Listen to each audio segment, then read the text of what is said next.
Plusieurs lignes de la parole mènent à une seule ligne, celle de la vérité éternelle.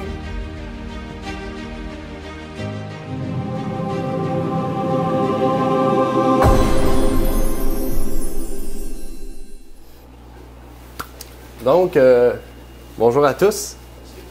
Je suis content que vous soyez tous parmi nous, ainsi que ceux qui sont sur Zoom. Donc, aujourd'hui, on va voir prépare-toi pour la crise finale.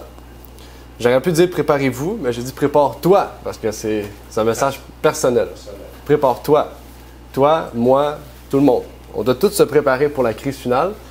Et c'est un sermon que j'ai fait très longtemps avant même qu'on enregistre les sermons.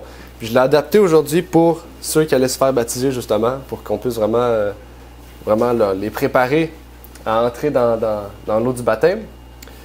Et l'image aussi est adaptée aussi à ce qu'on voit aujourd'hui, hein, tout qui monte, hein? Que ce soit le taux de mortalité, que ce soit l'inflation, que ce soit le prix du gaz, que ce soit tout monte en fait. Et réellement, on s'en va dans une crise planétaire, on s'en va dans une crise aussi finale, dans le sens, une crise spirituelle. Hein? Et on s'en va dans une crise spirituelle aussi, puis c'est à ça aussi qu'on doit se préparer. Et pour commencer, on va prendre une image. Okay? Pour mieux comprendre, on va commencer avec pas une parabole, mais un animal. On va parler d'un animal pour nous montrer, nous amener à comprendre vraiment qu'est-ce qu'on doit voir aujourd'hui. OK? Donc, ça risque d'être une longue image, mais on va prier par la suite. Donc, le dromadaire. Vous connaissez cet animal, le dromadaire. Hein? Un animal qui vit dans le désert, un animal hein, qui vit dans les pays chauds. Mais c'est un animal qui est assez fascinant. OK? Fascinant, pas par sa beauté, fascinant par sa complexitude. OK? Et il y a vraiment une grande leçon spirituelle derrière cet animal. Pour ceux qui dédient ce temps à l'étude de cet animal dromadaire, ou le chameau aussi, un dromadaire peut atteindre un poids qui est estimé à 300 kg. Et cependant, malgré son poids, sur son dos, il peut supporter 250 kg. Donc, ça veut dire qu'il pèse 300 kg, il peut peser jusqu'à 300 kg, mais sur son dos, il peut lever jusqu'à 250 kg. Donc, le monsieur, il est fort, il a des fortes jambes. Même s'il a des petites jambes, il a des fortes jambes. De plus, il peut subsister dans un milieu impossible pour l'homme d'endurer. Okay, les dromadaires peuvent circuler dans le désert, mais pas juste circuler, ils peuvent survivre à des températures supérieures à 45 degrés. Le plus intéressant, c'est qu'ils peuvent supporter cette chaleur, mais ils peuvent supporter un poids de 250 kg sur leur dos pendant 6 semaines sans manger et sans boire. Donc, c'est un animal qui est assez fantastique à voir. Là. Il ne paraît pas, mais c'est un animal fantastique. Et là, on peut se poser la première question. Comment il peut supporter pratiquement son poids sur son dos dans des températures de plus de 45 degrés sans manger ni boire pendant 6 semaines? Ça, c'est fantastique. C'est quand même quelque chose de gros, là. La réponse est simple. Qu'est-ce qu'il fait cet animal-là? Avant de partir dans un voyage, avant qu'il parte dans le désert, il se prépare. OK? Puis il se prépare d'une façon assez spéciale. On va en parler. Parce qu'il fait des réserves. C'est pour ça qu'il y a une bosse. La bosse, c'est une réserve. On va en parler. Il fait des réserves de plusieurs choses. Des réserves de nourriture, des réserves d'eau, des réserves de graisse. Il prépare des provisions pour justement, pour le grand voyage. 6 semaines, 250 kg, 45 degrés. Mais qu'est-ce qui attire le plus cet animal-là? C'est souvent, on en parle, c'est sa bosse. Le chameau a 2 bosses, le dromadaire a une bosse. Mais c'est quoi qu'il y a dans sa bosse? Souvent, on dit que c'est de l'eau qu'il y a dans sa bosse. La plupart des personnes disent que c'est de l'eau. On va voir que c'est pas tout à fait de l'eau qu'il y a dans cette bosse. En fait, dans cette bosse-là, il se trouve de la chair et il se trouve du gras, de la graisse. Tout ce qu'il mange va dans sa bosse. C'est dans ses réserves, en fait. L'eau aussi va dans ses réserves. Okay? Donc, c'est pour ça qu'avant de partir d'un voyage, le dromadaire a une grosse bosse, mais en revenant du voyage, l'animal n'a plus de bosse. Il est tout maigre. Parce que toutes ses réserves, il les a brûlées sur 6 semaines. OK? J'ai pas de photo d'avant-après, mais ça, c'est avant le voyage. Mais après le voyage, je vais voir, il est tout maigre. OK? Il perd vraiment toutes ses réserves. Et c'est cette réserve de graisse qui est dans son dos, OK? c'est aussi un système de tissu spécial qui fait en sorte que l'eau qu'il va boire aussi se retient là. Donc en fait, c'est comme si il se fait des réserves d'eau et de graisse, puis en voyageant, il se mange lui-même en fait. C'est un peu ça. Il mange sa graisse puis ses os qui sont contenus dans sa bosse. OK? Et même par-dessus ça, tout alentour de leur peau, ils ont une épaisse couche de graisse. Et justement, c'est cette épaisse couche de graisse qui recouvre tout son corps, c'est aussi ça qui fait en sorte qu'il peut résister à des températures phénoménales. Donc réellement, cet animal, ce dromadaire, qu'est-ce qu'il fait de spécial? C'est qu'il fait des réserves. Il se prépare pour quoi? Pour une crise. Il se prépare pour traverser l'impossible. Un désert à plus de 45 degrés, pendant 6 semaines, sans manger ni boire, en supportant un poids de 250 kg sur son dos. Puis quand il revient à la source, il revient chez lui, on peut dire. OK, il est tout maigre, il n'a plus sa bosse, il est tout maigre, il avance. Il peut boire jusqu'à 150 litres d'eau en un coup. Puis ça fait 150 kg d'eau, en fait, à peu près. OK? Puis il peut manger à peu près la même capacité de nourriture. En une shot. Il revient, il fait des réserves tout de suite. Il fait des réserves d'eau et de nourriture. Il est déjà prêt pour repartir. Donc, il se prépare toujours. En fait, il sait que quand il revient, il va sûrement repartir dans le désert, 6 semaines. Donc, il se prépare toujours pour la crise. Il mange, il boit en abondance, et au fur et à mesure qu'il mange, on voit sa bosse qui grossit, en graisse, qui grossit en eau, en tissu, tous ces tissus qui le protègent. On voit que ces tissus aussi grossissent dans son corps, parce qu'il absorbe l'eau, il fait des réserves d'eau. Ensuite, le dromadaire, il sait, après avoir mangé, après avoir bu suffisamment, il est prêt pour la prochaine crise. Il est prêt pour affronter le prochain désert.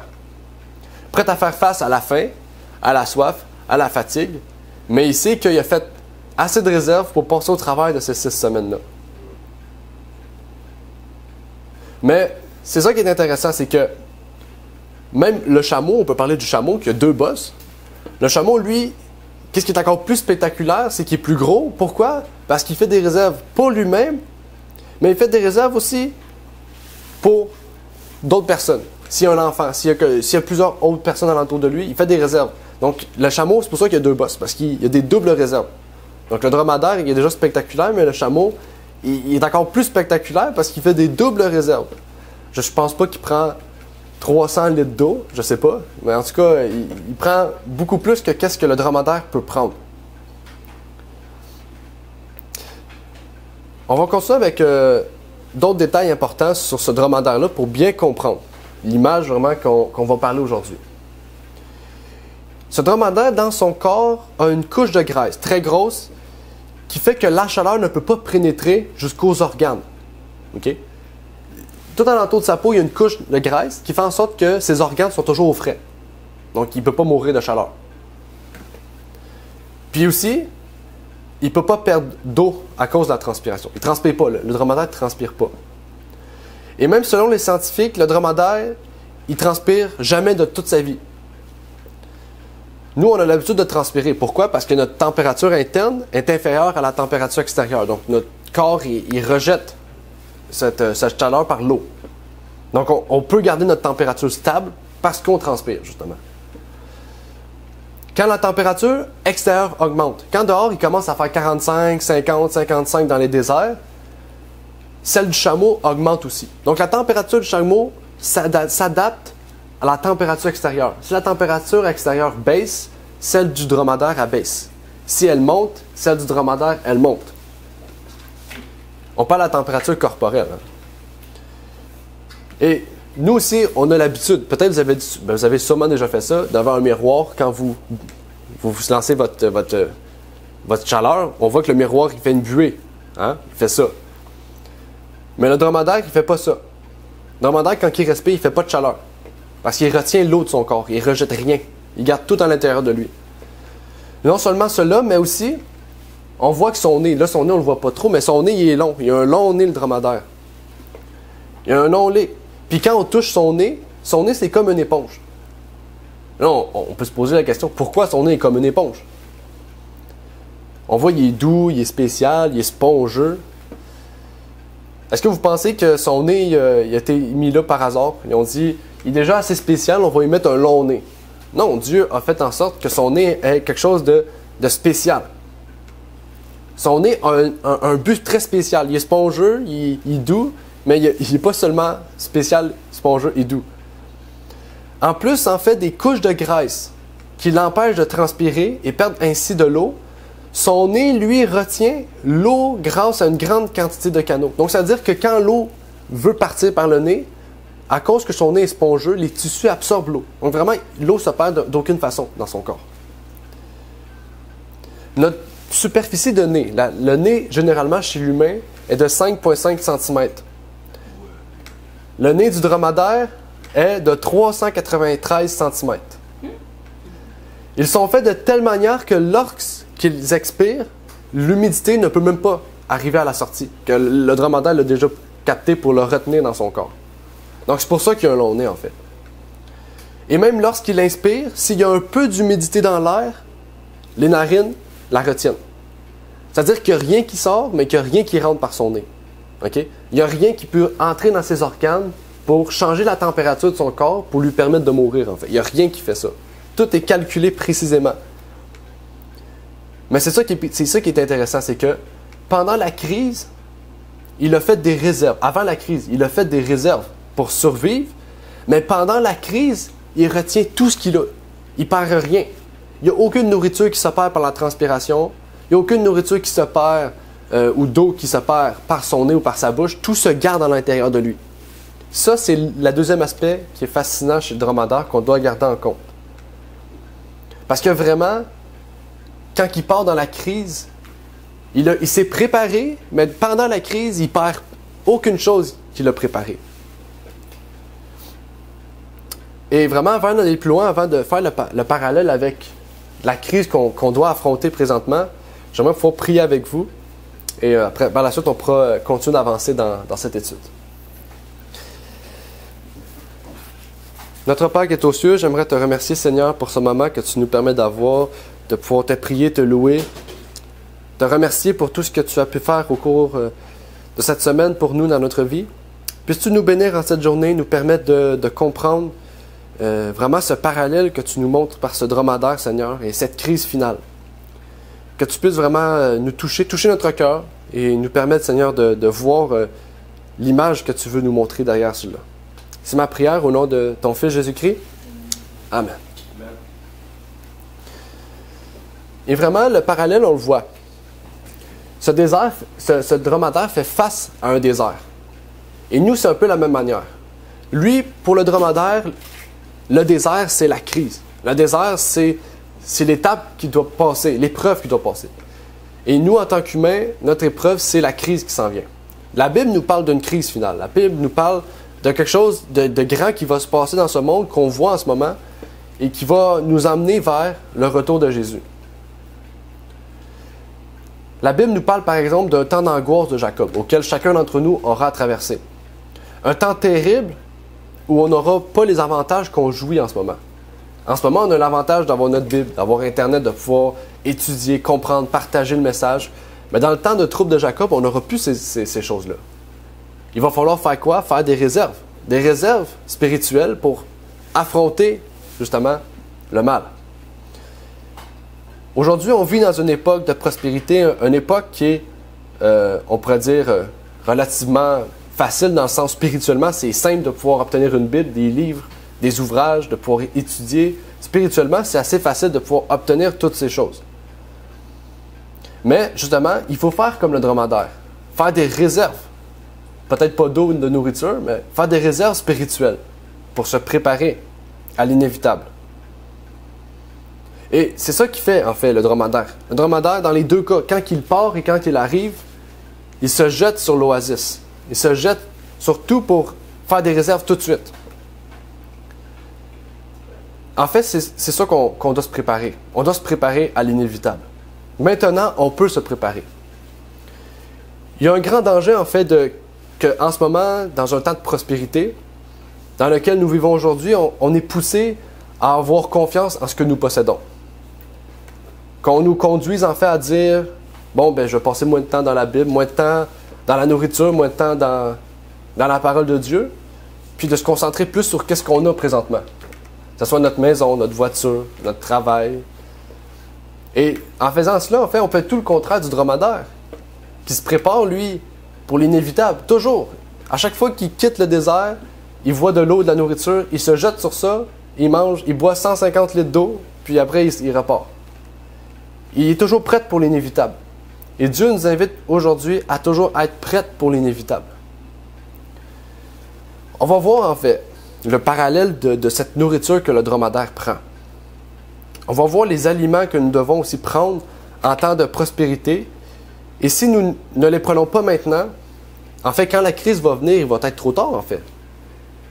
Si on prend l'exemple du dromadaire, si le dromadaire ne prend pas 150 litres d'eau, si le dromadaire dit « Bon, aujourd'hui, je vais prendre 90 litres d'eau », est-ce qu'il va survivre à 6 semaines? Mais non, il ne va pas survivre, il va mourir. Il va mourir à 6 semaines. Et c'est là, en fait, on va se retrouver dans le désert, on va se retrouver en plein milieu de la crise, sans avoir fait de réserve, sans avoir quelque chose auquel on peut s'accrocher, en fait. Dans Ésaïe 55, verset 2, on nous dit « Pourquoi dépensez-vous l'argent pour ce qui ne nourrit pas, et votre travail pour ce qui ne rassasie pas? Écoutez-moi, et vous mangerez ce qui est bon. » Désolé. « Et vous jouirez à plaisir de ce qu'il a de meilleur. » Dans la Bible, le pain, la nourriture, représente la parole de Dieu. On peut lire un peu plus loin dans Ésaïe 55 au verset 10 et 11. « Car comme la pluie et la neige descendent des cieux, et n'y retournent pas sans avoir arrosé et fécondé la terre et l'avoir fait produire pour donner de la semence au semeur et du pain à celui qui mange, ainsi en est-il de ma parole qui sort de ma bouche. Elle ne retourne pas à moi sans effet, sans avoir fait ce que j'ai voulu et accompli l'œuvre par laquelle je l'ai envoyée. » En d'autres termes, le pain est comparé à la parole de Dieu. Maintenant, on comprend le pain, on comprend la nourriture, ok?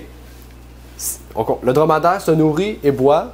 Nous, on doit se nourrir de la parole de Dieu, mais on doit boire quoi? Qu'est-ce qu'on doit boire si on se nourrit de la parole de Dieu? On va lire 1 Corinthiens 12, verset 13. Je ne vais pas vous donner la réponse. « Car nous avons tous été baptisés par un même esprit, pour être un seul corps, soit juif, soit grec, soit esclave, soit libre, et nous avons tous été abreuvés, boire, d'un même esprit. » Donc, c'est quoi la source d'eau qu'on doit boire en tant que chrétien? L'eau de la vie, le Saint-Esprit. OK?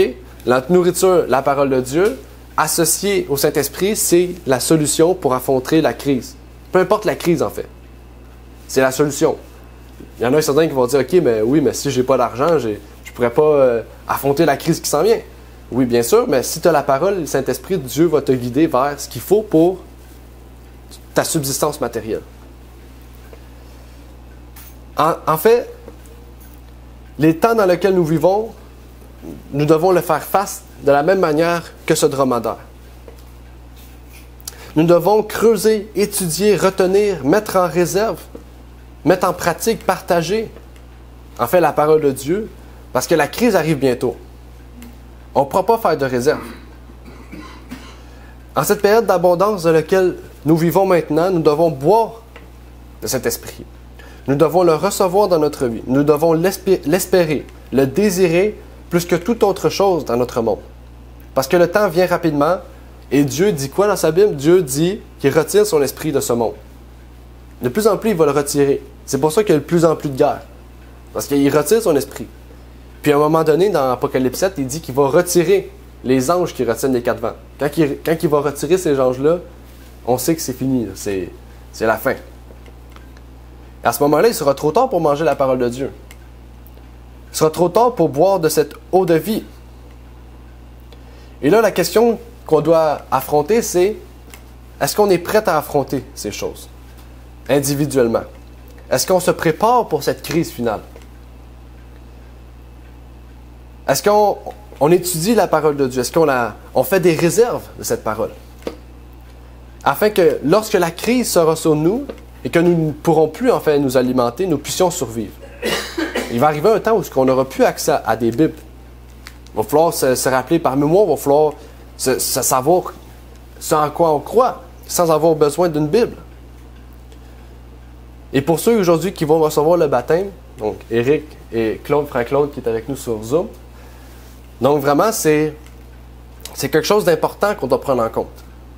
Le baptême, c'est justement la décision à laquelle on dit maintenant, je suis prêt à quoi? À me laisser guider par Dieu et par son esprit. Je me laisse guider par la parole et je me laisse transformer par son esprit. Le baptême, c'est ce signe public, cette représentation publique, ce symbole d'union avec Christ et son Église. La lecture de ce matin aussi va nous pousser à aller dans Amos 8, versets 11 et 12. Amos 8, versets 11 et 12 nous dit qu'un temps terrible va s'abattre sur la terre. Peut-être qu'on est déjà dedans, peut-être pas. Il nous dit, « Voici les jours viennent, dit le Seigneur, l'Éternel, où j'enverrai la famine dans le pays. Non une famine de pain, ni une soif d'eau, mais celle d'entendre les paroles de l'Éternel. Elles erreront d'une mer à l'autre et du nord au levant. Ils iront ça et là pour chercher la parole de l'Éternel et ils ne la trouveront point. » Donc on voit, dans le désert, qu'est-ce qu'on ne trouve pas dans le désert? De l'eau et de la nourriture. Mais nous, en tant que chrétiens, qu'est-ce qu'on ne trouve pas dans une crise? L'Éternel. Les gens sont tellement préoccupés par tout ce qui les entoure qu'ils oublient l'Éternel, mais si nous, on a fait une réserve de la parole de Dieu et de son esprit, on est prêt à affronter n'importe quelle crise. Dieu nous montre par ses prophéties que le monde arrive à son terme. Le monde en a fait aujourd'hui un monde de contamination par toutes sortes de maladies, par toutes sortes de guerres, par toutes sortes d'affrontements, Russie-Ukraine, toutes sortes d'immoralités, de crimes, de méchanceté, de cruauté, de violence. Et ce monde, quand il va être mis à terme, toutes ces choses vont être mises à terme. Et les signes du retour de Christ nous montrent que justement, un temps d'angoisse arrive très vite. Et s'il y a une époque où nous devons recevoir ce Saint-Esprit, l'eau du dromadaire, l'eau de vie, où nous devons manger la parole de Dieu, qui est la nourriture du dromadaire, en temps de paix dans l'oasis, c'est maintenant, à l'instant, et ni plus, ni demain. Quand on dit demain, c'est un futur très proche. Parce que quand on va arriver dans le désert, il n'y aura ni aliments, ni eau. On peut prendre l'exemple de Jésus. Jésus est resté 40 jours, 40 nuits dans le désert. Il n'a pas mangé ni bu. Et à un moment donné, le Saint-Esprit va être retiré de la terre. Ça veut dire que c'est fini, en fait. Jésus s'en vient. En fait, Amos 8, versets 11 et 12, ce sont des versets qui sont tristes, en fait. Des versets qui devraient nous montrer l'importance du présent. Dieu nous dit qu'il y aura une époque où il y aura une famine sur la terre. Et les gens auront terriblement faim. Une famine, une sécheresse. On parle d'une sécheresse spirituelle. Et Dieu prononce ces paroles lugubres en disant, « Ils seront alors errants d'une mer à l'autre. » Par exemple, les dromadaires spirituels. C'est nous, ça. Si on veut être des dromadaires spirituels, c'est aujourd'hui. Qui se préparent pas. Donc, il y a des dromadaires spirituels qui ne veulent pas se préparer, qui préfèrent regarder la télé, qui préfèrent lire les choses de ce monde, se divertir, préfèrent faire n'importe quoi, sauf se préparer pour la crise. En fait, on va arriver dans un temps où il sera trop tard. Comme les Juifs. L'histoire des Juifs devrait nous montrer à prendre des précautions nécessaires pour cela. Dieu nous appelle aujourd'hui justement par cette cérémonie de baptême de peut-être nous rappeler notre engagement dans les eaux du baptême. Parce que c'est un engagement, le baptême. Et ces eaux de baptême vont nous rappeler justement cet engagement, nous rappeler qu'on a signé un contrat de mariage avec le Christ. On doit vraiment le prendre à cœur. Le prendre à cœur, c'est un tout, là. Et on peut s'entraider. Entre frères et sœurs, on doit s'entraider. Hein? Une église est présente pour chacun d'entre eux. Si quelqu'un a un problème, on doit être les premiers à l'aider, à le soutenir par la prière, par tout ce qu'il faut pour l'aider justement à se préparer. Et le moment vient où nous ne pourrons plus étudier la parole de Dieu. Le moment vient où nous ne pourrons plus recevoir cette eau de vie. Ellen White dit dans La tragédie des siècles que nous imaginons souvent les événements pires que qu'est-ce qu'ils seront. Souvent, on fait ça, hein? On voit un événement, on la voit pire que qu'est-ce qu'elle est. Finalement, c'était rien de grave. Mais dans le temps d'angoisse, qu'est-ce qui s'en vient? Le temps d'angoisse de Jacob, elle dit qu'on ne peut même pas, même la plus grande imagination de la pire chose qu'on pourrait imaginer, ça ne sera même pas égal à qu'est-ce qui s'en vient. On ne peut pas l'imaginer tellement ce sera terrible parce que la terre n'aura jamais vécu cette chose. Et en tant que dromadaire spirituel, c'est notre devoir individuel de vraiment se préparer et aussi collectivement en Église de pouvoir s'entraider, se soutenir et d'avoir les outils de nous préparer chacun d'entre nous. L'Église est là pour se soutenir. Si l'Église se soutient mutuellement, ça sera une Église forte qui va pouvoir passer autant d'épreuves ensemble. Et c'est ça le but en fait. Aujourd'hui, Éric, Claude ne vont pas s'engager dans le baptême pour dire « J'ai fait alliance avec Dieu et c'est tout, c'est fini. L'Église, c'est fini. Pas besoin d'organisation, c'est rien. » Non, Éric et Claude se sont engagés à quoi? Se sont engagés, oui, publiquement avec le Christ, mais publiquement avec l'Église aussi. C'est un engagement pour dire « Maintenant, je veux faire partie de la famille céleste, je veux faire partie de l'Église, je veux faire partie de ceux qui vont pouvoir nous entraider mutuellement et faire face ensemble dans la crise. » C'est ça en fait. Jérémie 30, 6 à 9 nous dit « Informez-vous et voyez si un mâle enfante. Pourquoi vois-je tout homme les mains sur les reins comme une femme en travail? Et pourquoi tous les visages sont-ils devenus livides? Hélas, c'est que cette journée est grande et qu'il n'y en a point eu de semblable. C'est un temps de détresse pour Jacob. Pourtant, il en sera délivré. » Amen. Et en ce jour-là, dit l'Éternel des armées, je briserai son joug de dessus ton cou et je romprai tes liens. Et les étrangers ne t'asserviront plus. Ils serviront l'Éternel leur Dieu et David leur roi que je leur susciterai. Bon, ici, verset 6, ce serait mitigé aujourd'hui. Informez-vous si un mâle enfante. Aujourd'hui, on voit que des personnes changent de sexe pour enfanter. Donc, ce serait mitigé, mais si on suit la logique du texte, logiquement, un mâle ne devrait pas enfanter. Okay? Mais le point principal de ça, c'est que il nous parle d'un temps de détresse pour Jacob, mais il nous dit que lui qui a la nourriture et l'eau, il en sera délivré. N'est-ce pas formidable? Même qu'une parabole plus précise que Dieu nous a démontrée. Matthieu nous montre la parabole des 10 vierges. Cette parabole des 10 vierges, c'est la parabole importante. On pourrait même l'appeler la parabole des dromadaires spirituels, parce que c'est ça. On va voir pourquoi. On va en parler. On va parler que, justement, cette prophétie des 10 vierges est très importante pour chacun d'entre nous aujourd'hui. Il faut savoir que ce temps d'angoisse de Jacob est un temps auquel il n'y aura plus d'intercesseur, parce que Christ va se lever. Le temps de grâce prend fin, Christ se lève, il quitte ses vêtements célestes, il se revêt des vêtements, il délaisse ses vêtements sacerdotaux, il se revêt des vêtements de roi, royal, et il dit « Je viens chercher mes enfants ». C'est ça en fait.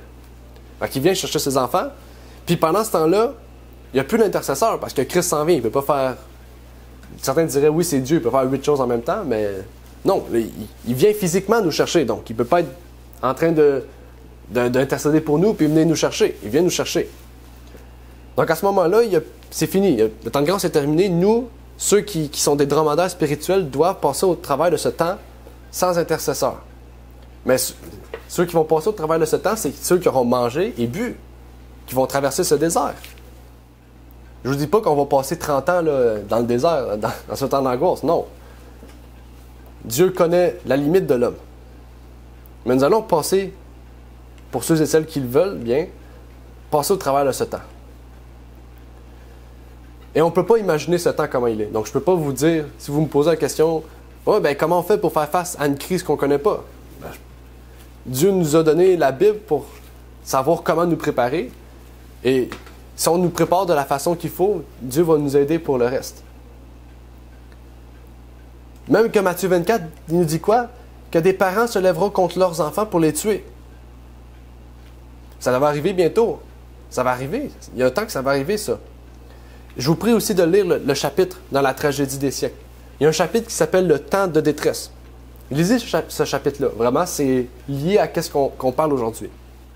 La Bible dit aussi que c'est un temps de détresse comme il n'y en a jamais eu. Et la seule espérance pour résister à cette crise est d'étudier maintenant la parole de Dieu en l'assimilant, mais aussi en la retenant. La seule façon de surmonter cette crise qui va s'abattre sur le monde est de boire du Saint-Esprit de Dieu, boire de l'eau du Saint-Esprit de Dieu.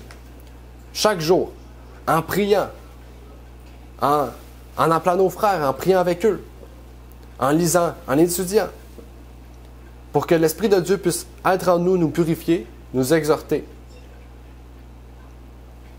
Matthieu 25, 1 nous dit « Alors le royaume des cieux sera semblable à 10 vierges qui, ayant pris leur lampe, allèrent au-devant de l'époux. » 10 vierges. Qu'est-ce qu'ils ont fait, les 10 vierges? La première chose qu'ils ont faite, c'est qu'ils ont pris leur lampe. La lampe, on sait qu'est-ce que ça veut signifier. On va lire quand même le texte. La lampe signifie, dans Psaume 19, verset 105, « Ta parole est une lampe à mon pied. » Donc la parole de Dieu est la lampe, dans la prophétie des 10 vierges. Ça, c'est la nourriture. Hein? On prend nourriture, parole de Dieu, lampe. En d'autres termes, la lampe représente ici la parole de Dieu. Au temps biblique, il n'y avait pas de lampadaires, il n'y avait pas d'électricité. Hein? C'était à la lampe qu'on pouvait voir en avant. Donc, on doit retourner dans cette idée-là aussi que on ne va pas avoir d'électricité, on ne va pas produire d'électricité là, pour savoir où est-ce qu'on va. Non. Si on a une lampe, on dit que c'est la parole, c'est que notre nourriture, la parole de Dieu, c'est ce qui va nous guider dans la noirceur, dans les ténèbres. Mais que représente l'huile? Dans la lampe, il y a une huile. Il y a quelque chose qui permet que le feu puisse être présent. J'aimerais pouvoir lire ce verset et par la suite voir qu'est-ce que c'est l'huile. Matthieu 25, verset 2 nous dit « 5 d'entre elles étaient folles et 5 sages. » 5 d'entre elles étaient folles et 5 sages. Pourquoi ils étaient folles? Pourquoi ils étaient sages? Parce qu'on a dit les 10 avaient une lampe. Mais l'huile dedans, qui représente le Saint-Esprit, était le problème de ces 5 folles. Le problème de ces 5 folles, c'est que, justement, ils n'ont pas pris d'huile. Ils ont manqué d'huile. Désolé, ils ont manqué d'huile. Pourquoi? Parce qu'ils n'ont pas fait de réserve. Donc, on a beau avoir une lampe, mais si on n'associe pas à Christ qui nous guide, à son esprit, ben en fait, cette lampe ne sert à rien. Essayez d'avancer avec une lampe sans huile. Ça ne change rien. Mais avec la lampe et l'huile, ou même l'huile sans lampe, ça ne marche pas. Hein? Il faut une lampe et une huile pour qu'on puisse avancer. Mais le dromadaire, c'est la même chose. Il faut de la nourriture et de l'eau. Il nous faut ça aussi pour avancer. Matthieu 25, verset 4. « Mais les sages prirent avec leur lampe de l'huile dans des vases. » Ils ont fait des réserves. Ils ont fait des réserves. Les 5 folles, qu'est-ce qu'ils ont fait? Ils ont pris seulement le nécessaire. Ils ont pris leur lampe, la parole. Mais ils ont pris le nécessaire d'huile pour faire leur temps. Mais c'est ça. Jésus, ça dit quoi? Jésus tarda. Ici, c'est... Bon, j'ai donné la réponse. L'époux tarda. L'époux, c'est Jésus. Mais l'époux tarda. À cause que l'époux tarda, les vierges folles ont manqué d'huile. On voit dans la Bible souvent, c'est ça. Hein? Regardez Noé. Noé, ils sont rentrés dans l'arche. La pluie n'est pas tombée. La pluie est tombée 7 jours plus tard. Hein? Des fois, Dieu nous dit quelque chose. C'est vrai. Mais des fois, il décale un peu pour voir est-ce qu'on s'est bien préparé. On voit les vierges folles ne se sont pas bien préparées. Ils semblaient bien préparés. Mais ils ne se sont pas bien préparés. Les 5 sages ont dit quoi? Ils ont dit non, il va tarder, il va peut-être arriver par surprise. Hein? On dit souvent que Christ reviendra comme un voleur. C'est-à-dire qu'on ne saura pas quand il viendra. Il faut toujours être prêt, être à l'affût, avoir des réserves. Et ça dit, Matthieu 25, verset 5, « Et comme l'époux tardait à venir, elles s'assoupirent toutes et s'endormirent. » Il faut savoir aussi que ça dit « ils s'assoupirent toutes ».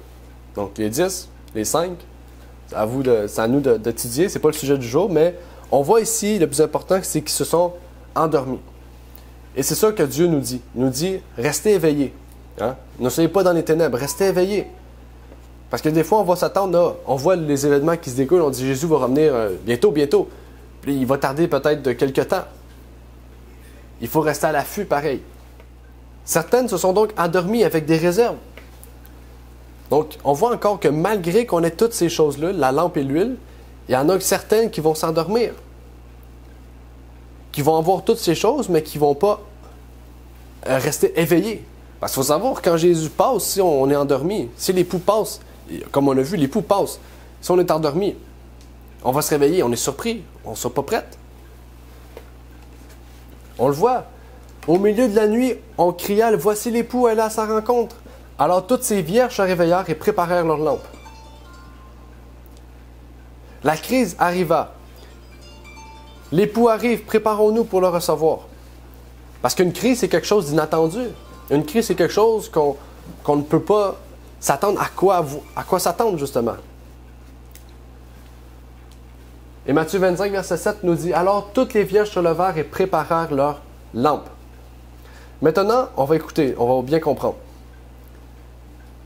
En fait, il faut savoir que on ne peut pas faire comme les vierges folles ont fait. Hey, viens ici, j'ai perdu ma lampe. Ouais, je suis allé au marché, j'ai perdu ma lampe. Peux-tu m'en donner une autre? Peux-tu me donner la tienne? Partage-moi la tienne. On va se donner la main, on va avancer. C'est pas de même, ça marche. Regardez, les vierges avaient chacun de leurs lampes. Et même les vierges folles ont dit, donnez-nous un peu de votre huile. Les vierges sages ont dit, si on donne notre huile à toi, on ne pourra pas avancer. Nous-mêmes, on va mourir, on va périr. On voit vraiment que le salut, c'est individuel. Chacun fait ses choix.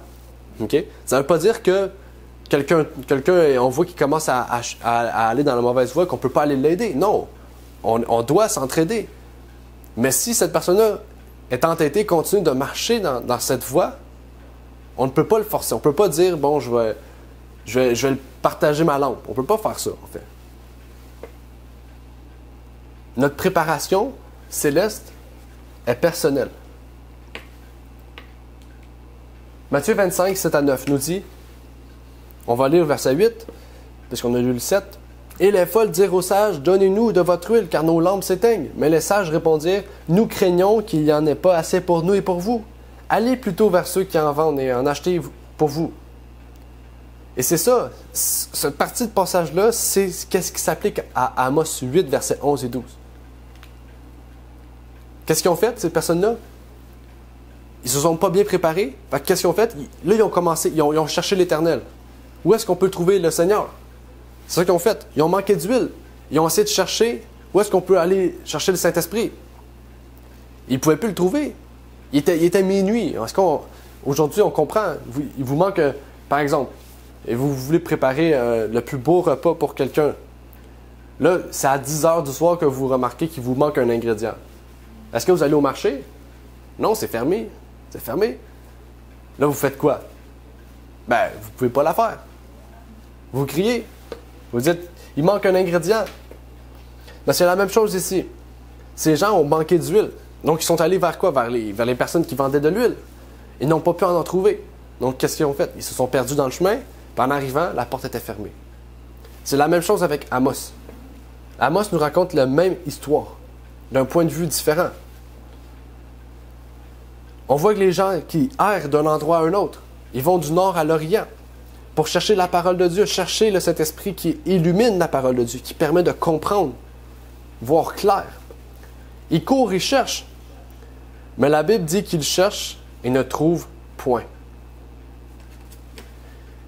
Et la parabole continue. Mais pendant qu'elles allaient en acheter, l'époux arriva.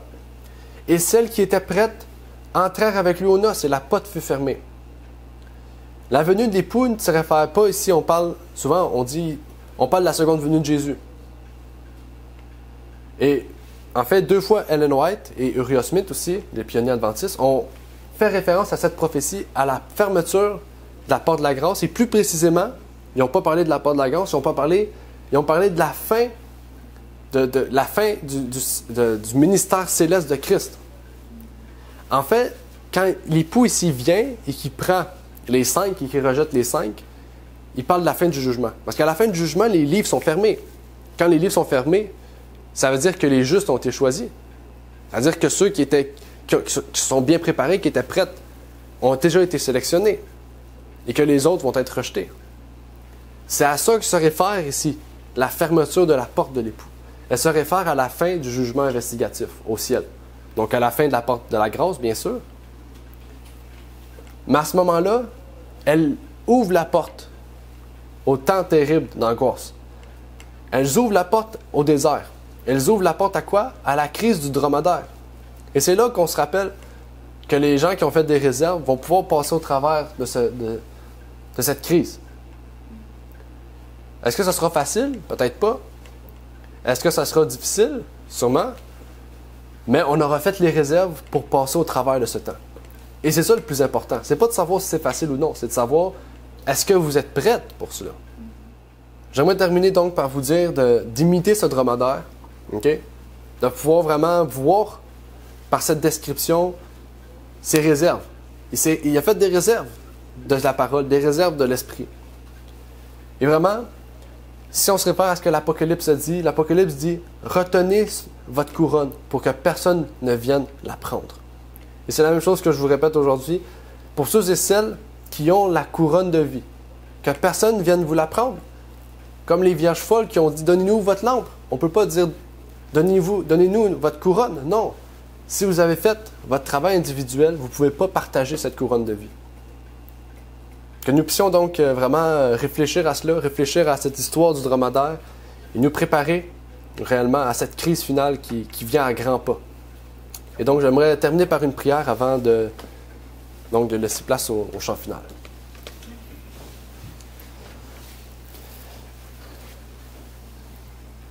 Notre Père qui est aux cieux, j'aimerais te prier, te remercier, Seigneur, pour ce moment que tu nous as permis d'avoir, de pouvoir étudier ta parole, prier, te louer. Aujourd'hui, on a pu parler du dromadaire, Seigneur, le vrai dromadaire physique, Seigneur, de voir comment il était construit, de voir comment aussi il s'est bien préparé pour faire face à chaque crise. Que tu puisses nous permettre aussi d'avoir à cœur, de nous préparer pour la crise finale, Seigneur.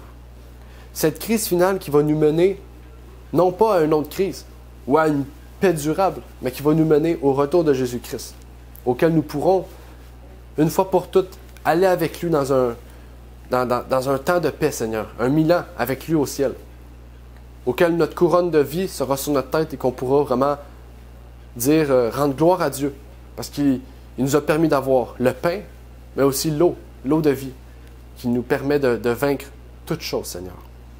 Que tu puisses aujourd'hui mettre une bénédiction spéciale pour ceux et celles qui ont pris la décision de vouloir se faire baptiser et qui, par ce baptême, Seigneur, ont pris la décision de dire « Oui, je veux ce pain, je veux cette eau, mais je veux aussi faire partie de cette Église avec laquelle, Seigneur, elle sera mon soutien, elle pourra être ma source aussi qui permettra de pouvoir partager avec des personnes qui ont le même but que moi, les mêmes intérêts, qui veulent arriver au même résultat, à savoir vouloir voir Jésus-Christ, Seigneur. Vouloir aussi voir le Dieu qu'ils servent, qu'ils ont servi peut-être toute leur vie, Seigneur. Donc, c'est ma prière et c'est aussi un rappel pour tous ceux et celles qui ont été baptisés, Seigneur, au nom de Jésus-Christ et qui ont pu réellement prendre conscience de leur état et prendre conscience aussi de comment on peut faire face à cette crise. C'est ma prière au nom de ton Fils, Jésus-Christ. Amen. Merci d'avoir écouté cette vidéo. Pour plus de contenu, abonnez-vous sur notre site Internet. Il est également possible pour vous de nous suivre sur notre page Facebook et de nous contacter par email.